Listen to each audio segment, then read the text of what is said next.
How to Make Our Mental Pictures Come True. A series of easy lessons in the art of visualizing by George Schuebel. Part 2. Chemistry of Visualizing. Chapter 8. Developing Room of the Mind. As we have stated that the photographer takes his impression or negative for development to a carefully darkened room called the developing room.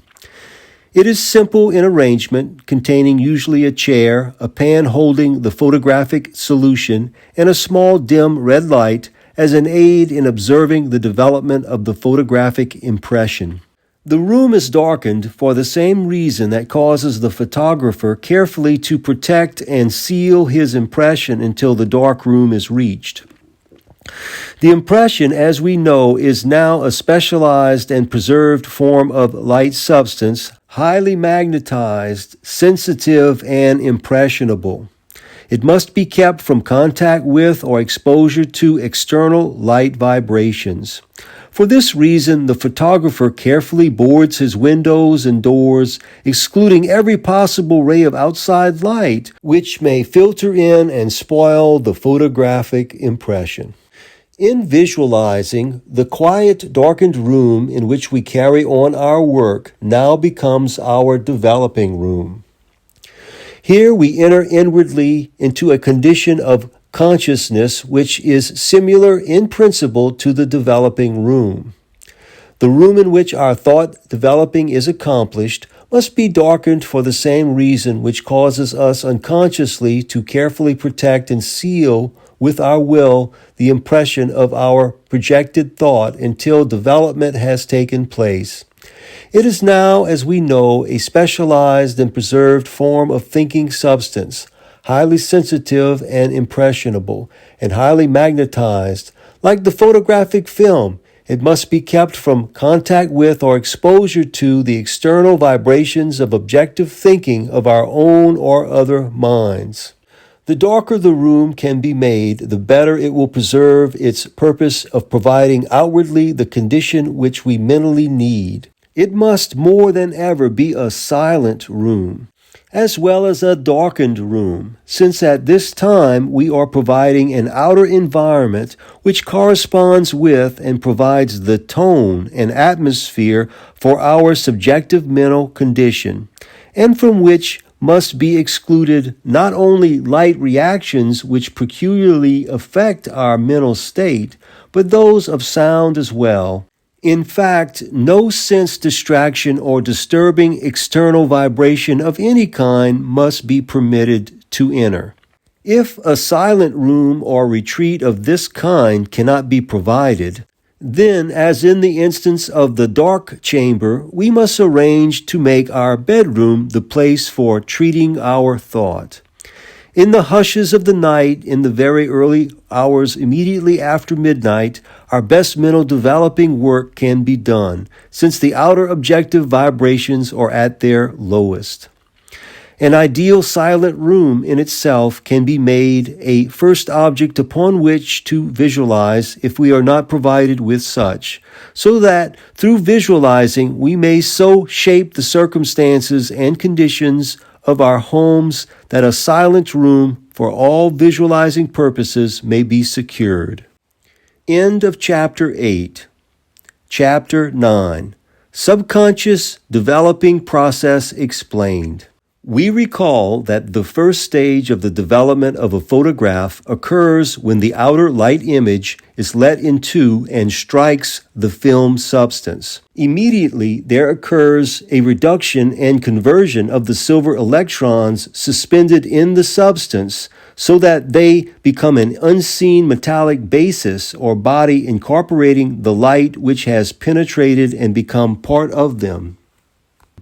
We said that this was development from within the film substance.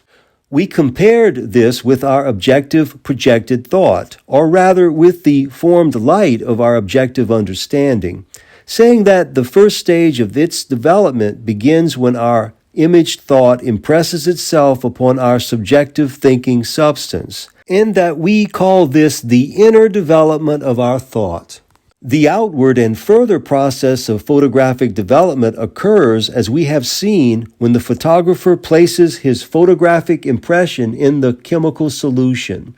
The objective and positive light image, which became subjective and magnetic when it became embedded in the photographic film substance, now draws its further metallic deposit from the photochemical solution. The subjective electrons or deposits in the photographic solution, we explained, become positive with the introduction of the light image and respond to its drawing power. In this way, we said, the subjective light image draws to and gathers about itself a chemical structure or deposit out of the objective or positive substance of the chemical solution, which is now subjectively controlled. This metallic deposit drawn from the solution comes more and more into visible evidence until the complete picture is outwardly disclosed. Speaking now of our imaged thought or form of understanding, we said that its outward and further development occurs the moment it is transferred to the subconscious levels of our thinking. For purposes of emphasis, we recall the fact that our projected understanding or thought undergoes a peculiar transformation before it reaches this outward stage of development. Originally, it is an imaged objective thought of a mental object. Then passing into our subjective thinking, it becomes an imaged and impressed subjective thought or form of understanding, of which we become objectively unconscious and subjectively conscious. It is this originally objective and positive form of understanding which became subjective and magnetic the moment it became embedded in subjective thinking that we now find draws its further deposits from the mind solution, which we call subsense consciousness. These deposits of mind become positive with the introduction of the projected thought and respond to its drawing power. In this way, we said our infilmed subjective thought image or understanding draws and gathers together around itself a chemical structure or mental deposit out of the objective or positive subconscious substance, which our thought subjectively controls. Infinitely rare and invisible at first, this deposit becomes more and more a visible process, manifesting as persons, things, circumstances, and conditions until the complete mental picture is outwardly reproduced. It is difficult to get across to the student a thorough comprehensive idea of what is really meant when we speak of a subsense consciousness, in which the imaged and impressed thought sinks itself for the purpose of further outward development. We can think of the subsense consciousness as a mental chemical developing solution, and in the sense of an underlying body-forming mind substance of such infinite rarity that it is inconceivable for us to form any conception of it. And from this state we can think of it as being embodied in all the forms and expressions of outward objective life. We are individualized, not individual units of this subsense consciousness.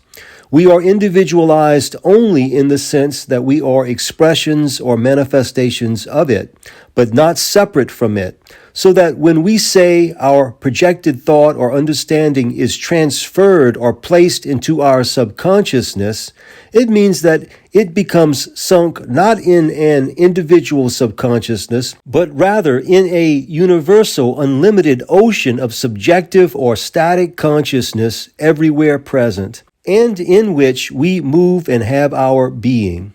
It is thus that our imaged or projected understanding passes into subconsciousness, subjectively drawing or pulling to it all that it needs in the sense of material or substance or body for its outward development, and from a depth limited only by the reaching influence and magnetic drawing power possessed by our understanding. We said in a previous lesson that the density of deposit drawn out of the photographic solution and which settles upon the metallic electrons on the film substance depended upon the depth of the impression made upon the plastic film substance, and that this depth depended upon the intensity with which the image light strikes the film. So also we said that the density of mind deposit drawn out of the subconscious by our understanding depends upon the depth of the impression made upon our subjective thinking, and that this depth of impression depends upon the intensity with which our understanding or projected thought penetrates this thinking substance.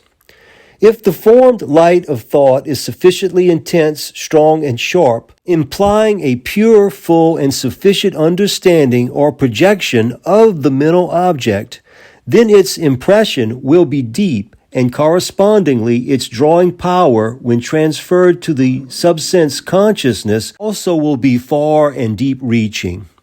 Here in these deeper levels, our subjective understanding recognizes and finds at its disposal all the unknown and forgotten contents and treasures of thought, all the teeming psychic activities of life, all the wisdom and experience of untold ages, which has sunk to lower levels in the course of time.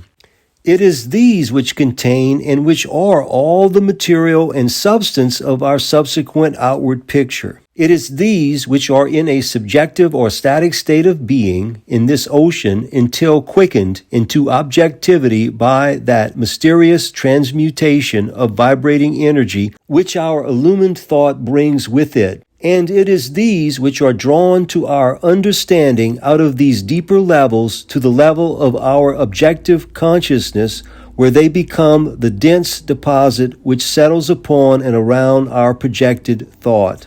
In photography, certain chemical agencies are introduced into the compounded photographic solution, which, combining with the other chemicals in the solution, produce modifications in the developing process, so that in one instance the light image will be caused to flash up all over at once, bringing out the details quickly, and in another instance a certain chemical agent will bring out the highlights of the image first, while the gradations or modified parts or details do not fully appear until the general outlines are somewhat developed. Similarly, in principle, there are mental chemical agents within the compounded solution of subsense consciousness, some of such infinitely fine and imperceptible elements of mind that we can know of them only by the mental chemical actions and reactions going on within our own and other minds.